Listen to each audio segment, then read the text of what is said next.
Welcome to Geological Shop Talk.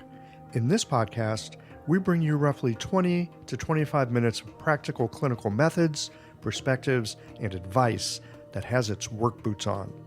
Listen in for clinical gems that you can begin to investigate the next time that you walk into clinic. Additionally, visit the show notes page for supporting materials from this week's guest on Shop Talk. All right, friends, roll up your sleeves. Let's get to work.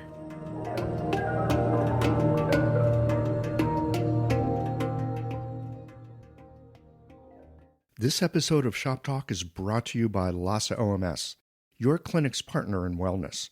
Later in the show, listen for a special offer from LASA to help you with all the transitions your patients face. The information shared on this podcast is for educational purposes only and is not intended as medical advice. Always consult a qualified licensed healthcare professional before making any decisions about your health or treatment. The host and guests are not responsible for any actions taken based on the content of this podcast. Hi everyone, I'm Rosen from the Center for Acupuncture and Herbal Medicine in Westfield, New Jersey, and I'm one of the senior certified instructors in the Shen-Hammer Pulse lineage, as well as being the author of Heart Shock, Diagnosis and Treatment of Trauma with Shen-Hammer in Classical Chinese Medicine. In today's Shop Talk, I would like to share with you one of the most important findings on the pulse. Now, people hear pulse and they get a little worried. How much training and dedication and time does one need to master the pulse? A lot, generally. However, the beauty of what I want to share today reveals some of the most important aspects of our health, and it's easy. Anyone can do it, even with no training whatsoever in pulse, or even Chinese medicine for that matter. According to Dr. Leon Hammer, and all of us who practice this pulse system, issues of rate and rhythm are the most significant parameters of health. And any deviations from normal, for the most part, obviate all other findings and must be dealt with right away, or in the very least, in conjunction with other immediate interventions. So let's get to discussing a little bit about rate, and perhaps we can discuss rhythm on another Shop Talk. And importantly, I want to detail the importance of rate on exertion, what it is, why it's so important, and the steps for how to effectively and reliably perform the evaluation. So rate and rhythm critically impact diagnosis and treatment. According to Dr. Hammer, the integrity of the rate and rhythm is the single most important aspect of pulse diagnosis. And despite this, and partially due to rate and rhythm issues being so commonplace, it's largely ignored by practitioners of Western and Chinese medicine, respectively. So hopefully, after today, you will not let that ubiquity lull you into ignoring this critical aspect of one's health.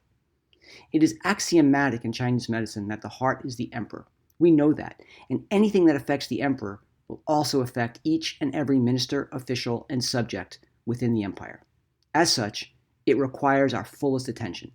Rate and rhythm are the most significant indicators of cardiac function, and they overshadow the implications of all other findings. According to Dr. Shen, all rate changes involve heart functioning, and they are intimately connected to the nervous system. Thus, it has an impact on how we handle stress, the quality of how we defend ourselves, right? For example, the Taiyang level and its associations to Wei Qi more broadly. Wei Qi governs smooth muscle contractions, and the heart is a smooth muscle, so these dynamics will impact each other intimately. Instability in the nervous system creates poor control over the mind and the brain and destabilizes the heart, which also controls the mind, and this in turn causes more imbalance in the nervous system. Over time, symptoms of emotional instability increase in both frequency as well as severity. Now, historically, rate has been correlated with conditions of heat and cold. And while we do, of course, still see this play out, in modern times, alteration from a normal rate is more often a sign of significant and far-reaching processes than just heat and cold. It's most frequently associated with the heart and the circulatory system. Cardiac function, including factors that affect the heart, such as trauma in utero, at birth, or in life, physical traumas, over-exercising and overworking, all these have a more enduring impact than simply hot or cold conditions. Emotional shock or trauma, more broadly, the subject of my textbook, Heart Shock, initially raises the rate. If coping mechanisms that protect the heart, right, the small intestine, pericardium, the triple burner mechanism, if these have not fully matured in an individual, or there is insufficient qi, the ability of the heart to return to normal function is limited. For this reason, children are especially vulnerable to the effects of trauma. And with the increase in rate, the heart Qi is gradually consumed through overwork, ultimately depleting the heart. If very deficient, there's an inability to maintain stability in times of stress, and the rate will increase far in excess of what is ordinarily appropriate to the strain. Similarly, significant physical trauma causes Qi and blood stagnation in the periphery.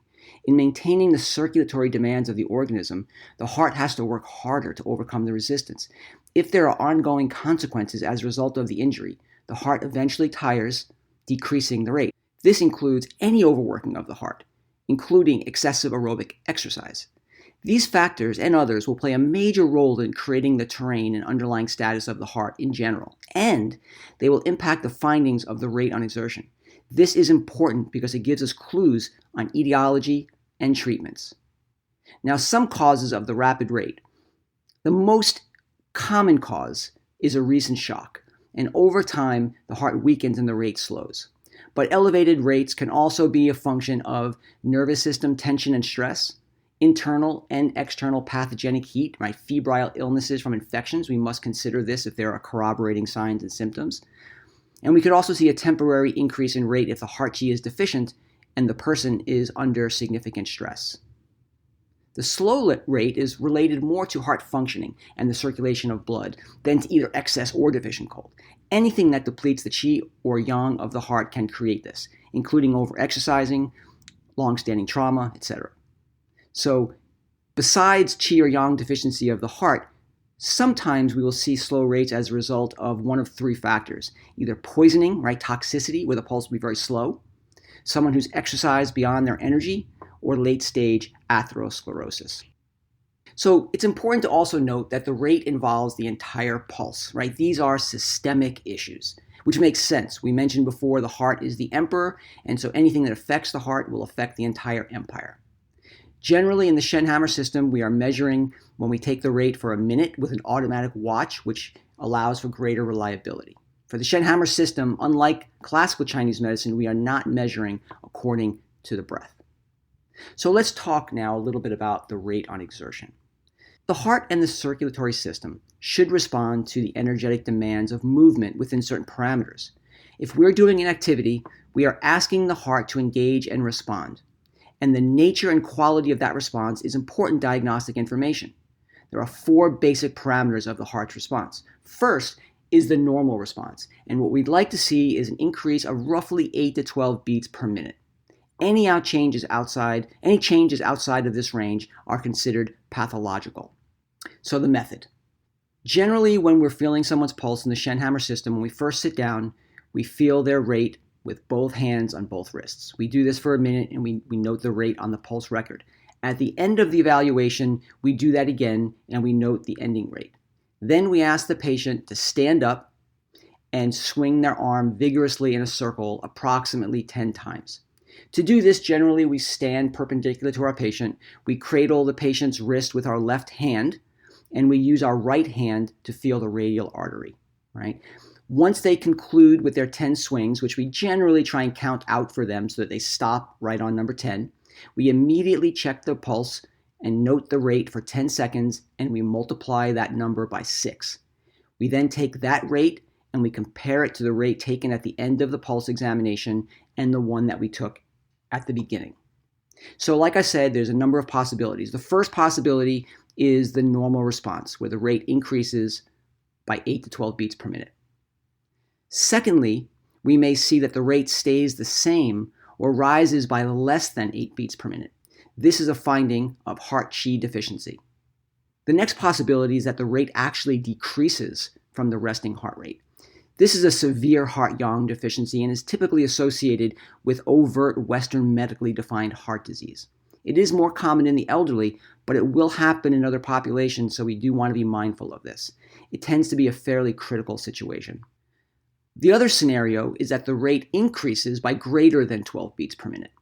Now, this is a sign of heart blood deficiency, and the degree of that blood deficiency is determined by actually how high above 12 it goes. So I've classified 5 different ranges of blood deficiency. If the person's heart rate jumps between 13 and 18 beats per minute, that's a fairly mild heart blood deficiency.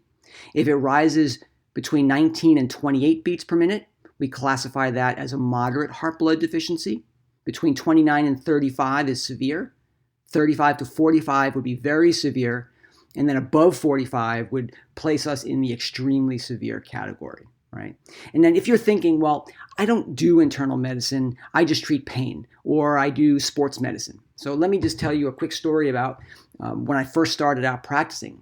When I left the Pacific College of Oriental Medicine in 2000 and I was building my private practice, I spent a little bit of time in a friend's office who was a physiatrist. And he treated primarily insurance cases that were motor vehicle accidents. The people coming in to see him were generally in severe pain from their injuries, and he would put them on a round of pain-relieving medications. If they came back for the next visit and they weren't receiving any benefit from those medications, he would send them into the physical therapy department, and they would undergo a round of physical therapy for a number of weeks, usually 3 times a week for a few weeks. If they weren't getting better after that, he would then refer them to me for a full pulse evaluation.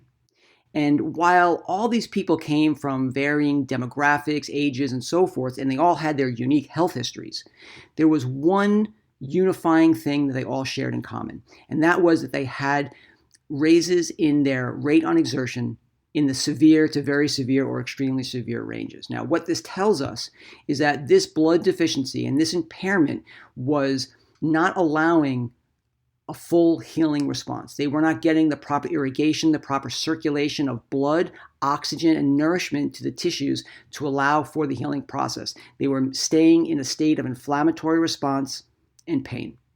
And so it's not uncommon to see this in your clinical practice. Other things that we see very common these days, especially with the severe and very severe and extremely severe ranges of rises on exertion, would be with our POTS cases. These are the postural orthostatic tachycardia syndrome cases. Now, used to be that this was a fairly uncommon case, although I've been seeing this and teaching on this for over a decade.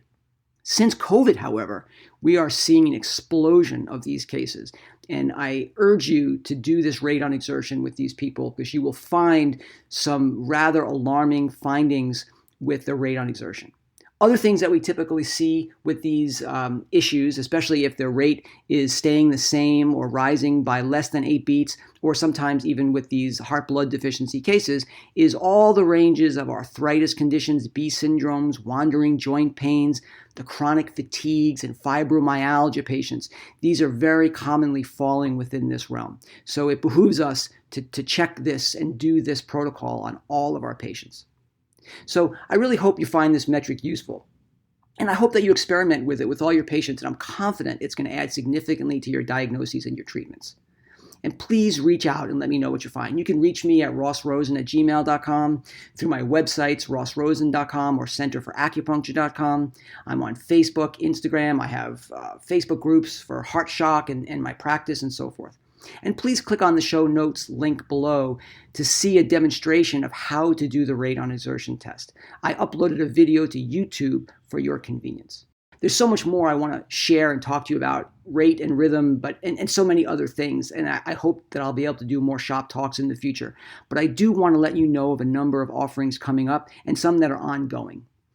I'm offering on a regular basis weekend intensives for pulse training, as well as classical Chinese pulse. I also do weekend deep dives into heart shock and trauma. And I'm particularly excited about this upcoming 4-day immersion that will include trainings on heart shock and trauma, pulse diagnosis, as well as Taoist medicine. This will be coming up on April 20th to 23rd, which tends to fall out on the Earth Day weekend this year, up in my Adirondack Retreat Center. So I hope you will join me for some of these deeper study opportunities, and I look forward to hearing from you. Thanks so much. When you're looking for herbs, tools, and supplies to guide your patients through life's transitions, you need quality you can trust. Lhasa OMS offers an unmatched selection of acupuncture needles for every style, herbs from all your favorite manufacturers, and everything else you need to run your clinic with confidence. Visit LhasaOMS.com to source the herbs and other supplies featured in this series. Use the code FERTILE15 for 15% off your next purchase at LhasaOMS.com. Some exclusions apply. See website for details. That's it for this episode of Shop Talk. Did you learn something that brought a patient to mind? Don't keep a good thing to yourself. Share it with a friend. They'll be happy that you did. And tune in again for our next episode of Shop Talk.